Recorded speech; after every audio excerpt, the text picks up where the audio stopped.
जहाँ होता उदय आत्मा तहाँ ढक जाय है। जैसे राहु के कारण चंद्रमा ढक जाता है, इसी प्रकार से जहाँ मन का उदय हो गया वहाँ आत्मा ढक गई। देखो, इसको समझने के लिए हमको ये पूरी प्रक्रिया की स्पष्ट जानकारी होना आवश्यक है। परमात्मा सच्चिदानंद एकमेवा द्वितीय, उसकी जो अनंत शक्ति है उस शक्ति को कहते चित शक्ति। और ये चित शक्ति की जो अभिव्यक्ति है, ये चित शक्ति की अभिव्यक्ति चेतना में होती है। चेतना तक मन निर्माण नहीं हुआ, परमात्मा, उसकी अनंत शक्ति, फिर चेतना। और ये चेतना जब अभिव्यक्त होने लग जाती है तब पहले बुद्धि, फिर मन, फिर अहंकार, और फिर अहंकार से पंच महाभूतों की सृष्टि होती है। और इन पंच महाभूतों से उनके जो तीन गुण है, सत्व गुणों से ज्ञानेंद्रिय बनते हैं, रजोगुण से कर्मेंद्रिय और प्राण बनते हैं, और जो तमोगुण है उससे सब विषय बनते हैं। इस प्रकार की ये प्रक्रिया है।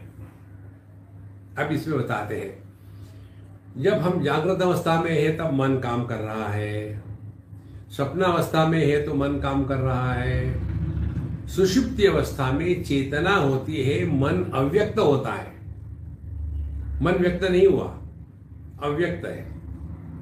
और इसी के कारण इस सुषुप्ति अवस्था में हमको ये जो ज्ञान की त्रिपुटी है, ज्ञाता ज्ञान ज्ञेय, भोक्ता भोग्य भोग, इस त्रिपुटी का अभाव है।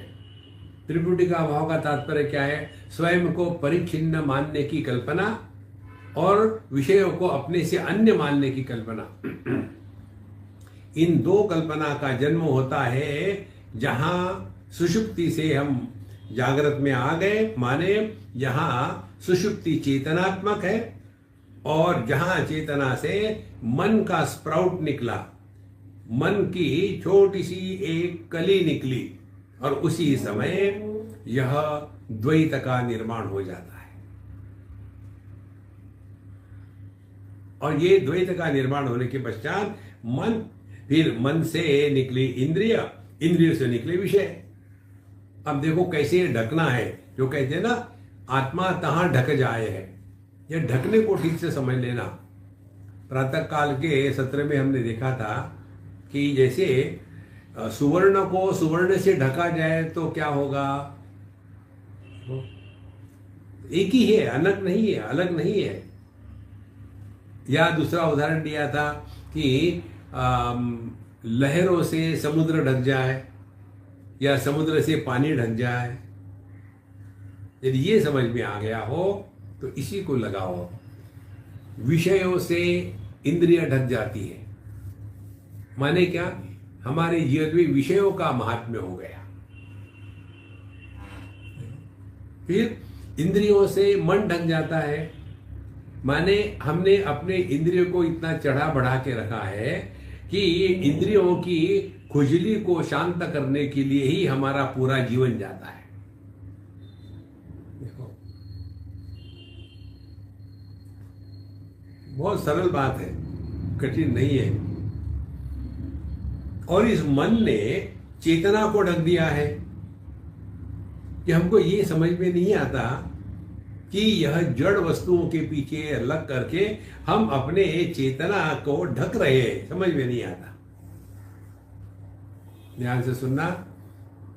विषयों के संदर्भ से इंद्रिय चेतन है, इंद्रियों के संदर्भ से मन चेतन है, मन के संदर्भ से चेतना चेतन है।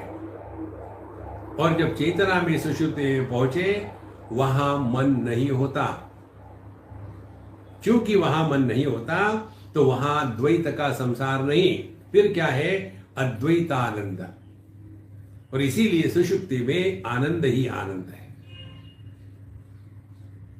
तो जहां मन जग गया, मन का जहां होता उदय, माने जहां सुषुप्ति से जग गए, माने मन का उदय हो गया।